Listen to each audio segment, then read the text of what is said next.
Adik saya juga nggak suka sebetulnya di manajemen restoran. Karena dia teknik sebetulnya. Tapi karena dia mau belajar sesuatu yang baru, malah sekarang dia dikasih uang banyaknya di bidang yang dia dibelajari di Jerman gitu loh. Kalau dia tetap idealis dengan tekniknya, ya udah dapatnya 4 juta 5 juta kalau nggak nganggur. Kayak gitu sih. Dan juga pengalaman hidup di luar negeri itu ya, betul. yang membentuk seseorang mungkin. Betul. Wawasannya dan sebagainya pasti berubah. Betul, pasti. Cara berpikirnya, mentalnya, daya juangnya, ini jadi ala Jerman. Nah, mungkin bisa di-spill sedikit, gimana sih pola kerja di Jerman itu seperti apa? Yang pertama sih disiplin ya, tepat waktu. Kita telat 5 menit aja, langsung dimarahin habis-habisan di sana. Betul. Itu terbentuk gara-gara memang sistem transportasi, ini uniknya. Sistem transportasi membentuk mereka itu jadi tepat waktu. Karena misalnya ada bis nih, bis ini ada jadwalnya, datang jam sekian. Dan itu juga tepat. Tepat. Ketika kita telat 1 menit, ketinggalan bis harus nunggu setengah jam, harus nunggu 1 jam. Akan telat berikutnya.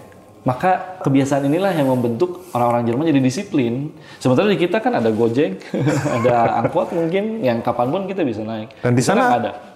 Nggak ada. Jadi memang sistem transportasi kereta kalau nggak bis. Ya, jadi itu yang membuat disiplin. Salah satunya yang kedua memang mereka fokus pada saat bekerja itu nggak ada handphone, nggak bisa main-main, benar fokus.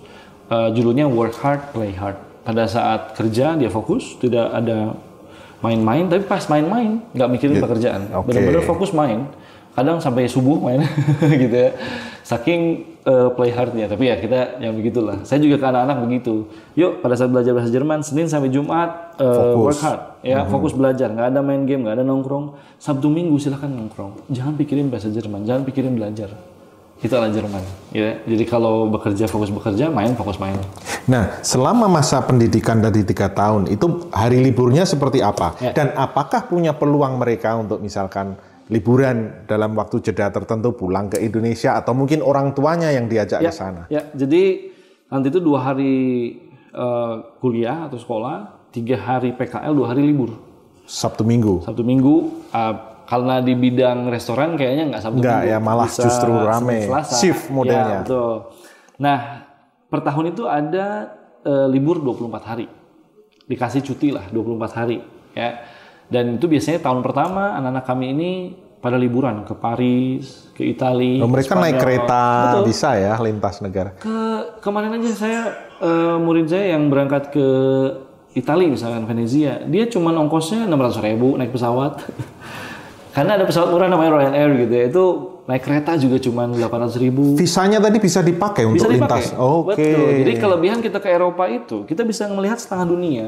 Berbeda kalau ke Jepang, kita hanya bisa stay di Jepang. Keluar Jepang itu harus pakai visa lagi. Iya. Gitu. Kalau ke Jerman, kita ke Italia, ke Belanda, udah tinggal bawa kartu mahasiswa kita udah cukup, nggak usah bawa paspor.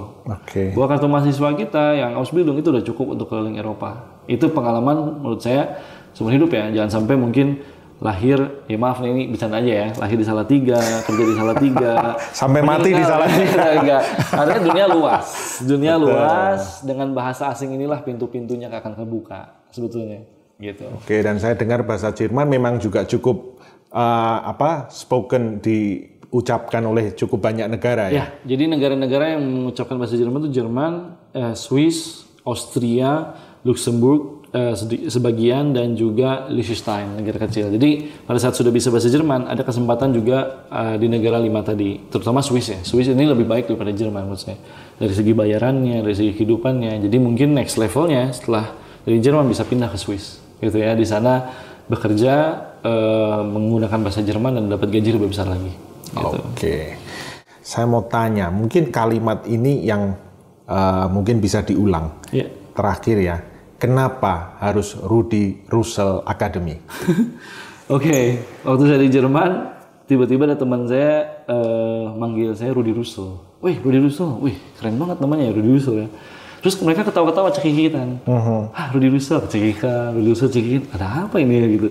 Kok manggil nama saya yang keren Rudy Russell tiba-tiba kecekikikan. Akhirnya pas saya lihat di internet, Rudy Russell itu apa? Oh, ternyata sebuah film anak-anak yang terkenal. Tentang babi. Tentang babi yang lucu gitu ya.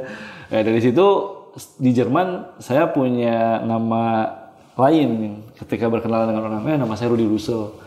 Orang tuh langsung inget. ingatnya bukan saya tapi ingat babi. Tokoh tadi. Tokohnya tadi. Tapi mereka langsung ingat bahwa oh ya nih si Rudy Russell nih gitu. Sehingga dari nama itulah pada saat saya membuat lembaga ini namanya apa ya? Udahlah, saya pakai nama. Secara marketing enak ya, gampang diingat karena. Itu. Nah, pertanyaan saya berikutnya, kenapa harus lembaga ini? Meskipun saya tahu ada beberapa lembaga lain ya. Ya. Ada mungkin lembaga-lembaga lain juga, bahkan ada yang punya kakak kelas saya juga gitu ya sebenarnya. Kalau saya sih bukan bersaing ya, tetapi saya bersyukur justru ada lembaga-lembaga seperti ini juga karena bisa menciptakan lapangan pekerjaan buat guru-guru yang lulusan UPI, lulusan yang lain yang tadinya hanya terfokus di sekolah sekarang bisa di tempat-tempat kursus dan lebih sejahtera karena di tempat kursus ini dibayar sesuai dengan UMR misalkan. Sementara kalau di sekolah ya ketika honorer biasanya tidak sesuai. Tapi sih saya nggak tahu kalau sekarang ya, zaman dulu nggak sesuai. Kenapa sih orang harus bergabung dengan Rudy Russell? Sebetulnya saya nggak pernah harus ke Rudy Russell, enggak. Saya berdoa sama Tuhan, saya berdoa sama Allah. Berapapun muridnya yang penting lancar ke Jermannya. Yang penting anak-anak ini baik di Jermannya, menjadi kebanggaan orang tua. Ya sudah, saya pertemukan saja dengan siapapun ya Tuhan, gitu kan. Saya berdoanya begitu dan kita memang tidak hanya mengajar bahasa Jerman, tetapi kita juga mengajarkan mereka tentang mental dan spiritual. Contoh misalkan pada saat belajar bahasa Jerman, yuk kita deketin Tuhan yang punya bahasa Jermannya, yang punya Jermannya, gitu kan. Yang menciptakan bahasa ini kan Tuhan. Yuk kita berdoa sama Tuhan supaya dipermudah belajarnya. Yang tadinya anak-anak mungkin tidak dekat dengan Tuhan. Nah biasanya kita memang arahkan supaya pada proses belajar 6 bulan ini mereka mendekatkan diri pada Tuhan. Jadi tidak hanya bahasa Jerman yang kita olah, tetapi mental dan spiritual mereka. Mental juga sama, misalkan mereka, aduh susah nih bahasa Jerman. Ini aja susah gimana nanti Ausbildung. Ayo semangat. Yang 278 orang aja bisa, kenapa kamu nggak bisa? Sepupu saya yang narkoba bisa ke Jerman kok lewat ini, kenapa kamu nggak bisa? Kita memotivasi mereka ya tentang cara berpikir bahwa bahasa Jerman ini dari zaman Firaun begitu-begitu aja nggak berubah. Ya kan? Udah miliaran orang bisa bahasa Jerman. Terus kenapa kamu bilang susah bahasa Jerman? Berarti yang susahnya bahasa Jermannya atau kamunya yang nggak bisa, gitu kan? Nah, jadi tidak boleh menjudge sesuatu itu susah atau gampang. Itu tergantung kitanya, ya kan? Nah, itu juga kita akan bukakan cara berpikirnya. Sehingga keluar dari Rudy Russell ini tidak hanya bisa bahasa Jerman, tapi mental dan spiritualnya mudah-mudahan ada peningkatan. Yang itu bisa menjadi bekal pada saat di Jerman ini bisa menyelesaikan program Ausbildung dengan baik. Itu sih yang kita siapkan. Karena memang bayangan orang itu bahasa Jerman itu sulit, terutama di pronunciation, tulisannya dan sebagainya beda dengan bahasa Inggris mungkin karena sudah dibombardir dari kecil kan. Betul. Kalau ini kan mungkin beberapa orang menganggap sesuatu hal yang baru. Nah, kita tuh bisa mendidik orang 6 bulan bahasa Jerman. Iya. Sementara di sekolah dari SD sampai SMA 12 tahun nggak lancar-lancar. Berarti kan ada yang salah dengan metode yang selama ini kita di sekolah. Kita aja bisa 6 bulan bahasa Jerman kok ngedidik orang bisa langsung bisa. Kok bahasa Inggris 12 tahun nggak bisa-bisa nih. Apalagi kita ngajarin bahasa Inggris. Dengan bahasa Inggris cara kita itu lebih mudah biasanya. Karena bahasa Jerman yang susah aja bisa gitu loh Pak. Dan sebetulnya bahasa Jawa, bahasa Sunda, bahasa daerah itu lebih susah daripada bahasa Jerman. Betul. Dan bahasa Inggris. Misalkan bahasa Inggrisnya makan, itu eat, cuma satu eat. Bahasa Jermannya makan, essen, cuma satu. Tapi bahasa Sundanya makan, tuang, neda. Tergantung cara makannya. Ya kan? Kadang. Dengan siapa. Ya. Jawa juga mungkin begitu ya. Satu kata makan itu ada berbagai level. Di bahasa Jerman nggak ada, di bahasa Inggris nggak ada. Kita bisa. Yang kompleks itu aja, bahasa Jawa kita bisa. Ya apalagi bahasa Jerman yang essen cuman satu essen doang, atau bahasa Inggris cuman it doang satu, masa kita nggak bisa? Caranya lagi-lagi. Jadi kita itu mengajarkan bahasa, kuncinya adalah repetition, menjadi kebiasaan. Seperti kita ngajarin nyetir mobil, nyetir motor, kita tidak akan mengajarkan bagaimana cara karburator bekerja, tapi kita akan mengajarkan pakai motornya gimana. Kita tidak akan mengajarkan bahasa Inggris ini misalkan detail tentang grammarnya, tapi saya akan mengajarkan bagaimana cara menggunakan bahasa Inggrisnya. Nanti setelahnya barulah anak-anak bisa boleh belajar tentang karburator. Kalau sudah pakai motornya bisa, silahkan belajar mesinnya. Ini belum bisa pakai motornya disuruh belajar mesin, ini nggak ngerti-ngerti. Orang cara makainya aja nggak bisa gitu. Itu yang terjadi 12 tahun di sekolah. Nggak bisa-bisa anak-anak itu karena belum bisa pakai motornya udah disuruh belajar mesin motor. Nah kita dibalikin sekarang, yuk belajar dulu pakainya. Belajar dulu nyetirnya, biasakan jatuh, coba lagi proses belajar. Nah itu. Jadi kita tuh membuat bahasa ini jadi kebiasaan. Dan menyenangkan pasti. Dan menyenangkan, karena kita punya program namanya misalkan German Traveling. Kita jalan-jalan misalnya ke Jogja nih 3 hari. Nanti selama di Jogja ini kita ngomong bahasa Jerman full. Ya, bahkan kita ada ngundang bule biasanya dari Jerman untuk supaya anak-anak bisa praktek. Pembiasaan ya. Pembiasaan. Jadi sambil main, ada api unggunnya, sambil ke pantai, kita full bahasa Jerman, nggak ada bahasa Indonesia sama sekali. Nah, kita juga ada misalkan Cafe Abend. Kita nongkrong di kafe 2 jam, tapi kita ngomong bahasa Jerman. Jadi gibah pakai bahasa Jerman. Nah ini enak, nggak ada yang ngerti soalnya. Kan kalau pakai bahasa Inggris mungkin orang denger ya bisa ngerti lah. Sudah ya bisa nangkap sedikit. Tapi kalau bahasa Jerman kita ngomongin orang, nah tapi jangan yang gibah dosa. Oke. Nah kalau masalah biaya. Oke. Untuk ke Jerman ini ada investasi lah, seperti kuliah. Kan juga di Indonesia untuk kuliah juga ada investasinya selama 4 tahun.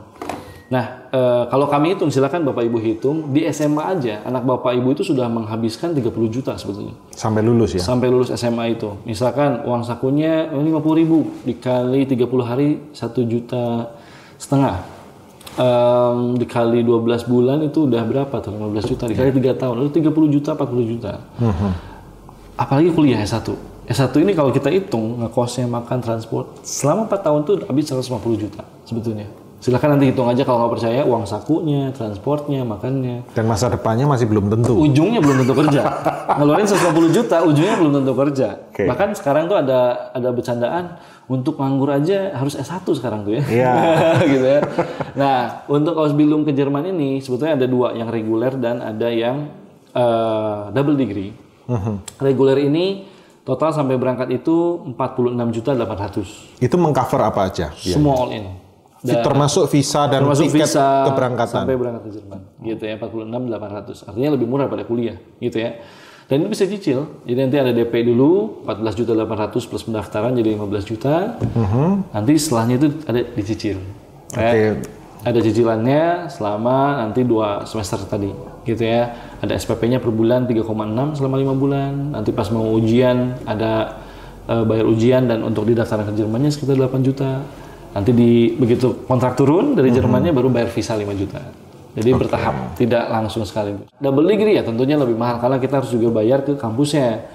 Ke kampusnya, nah total double degree ini dengan S1 itu untuk di Indonesianya sebelum nanti berangkat ke Jerman. Jadi untuk double degree ini tentunya lebih mahal lagi karena harus daftar ke kampusnya juga S1-nya itu 68 juta lah sekitar. Nanti dilihatkan juga rinciannya 68 juta sudah termasuk biaya masuk ke kampusnya plus semester 1-nya sudah tercover juga. Okay. Begitu nanti di Jerman nanti belajarnya online dan bayar per semesternya 4 sampai 6 juta gitu ya. Nanti anak-anak ya ngisihin lah sebulannya antara 500.000 sampai 1 juta. Karena kan sebulan itu dapat 8 juta. Itu pun di luar tips. Karena anak-anak kalau di bidang hospitality suka dapat tips. Tipsnya tuh bisa 2 juta, bisa 3 juta. Jadi mungkin buat kuliahnya dari tipsnya udah cukup sebetulnya per semesternya nanti. Okay. Nanti begitu di sana lulus Ausbildung, ya pulang ke sini sidang lulus punya double degree. S1-nya dapat, Ausbildungnya juga dapat. Saya kira ini jadi solusi untuk orang tua yang tetap ingin anaknya memiliki sebuah gelar yang lebih baik daripada orang tuanya S1. Tapi juga yang powerfulnya malahan yang Ausbildungnya. Karena belum tentu S1 kita berlaku di Jerman. Oh iya. Tapi betul. Sertifikat Jerman ini berlaku seluruh dunia. Tapi lengkap gitu. Di Indonesia kita punya gelar, di internasional kita juga punya gitu loh. Lewat Ausbildung ini. Gitu. Luar biasa. Itu sih Pak yang kami punya. Oke, ya terima kasih Pak Rudi atas penjelasannya ya. Siap. Kita semua yang sudah memiliki putra-putri yang saat ini masih SMA, sudah harus mulai kita pikirkan mau kemana mereka. Mungkin bisa disiapkan baik itu dana maupun persiapan mereka mulai dari sekarang karena ada begitu banyak ternyata kesempatan melalui Rudy Russell Academy ini.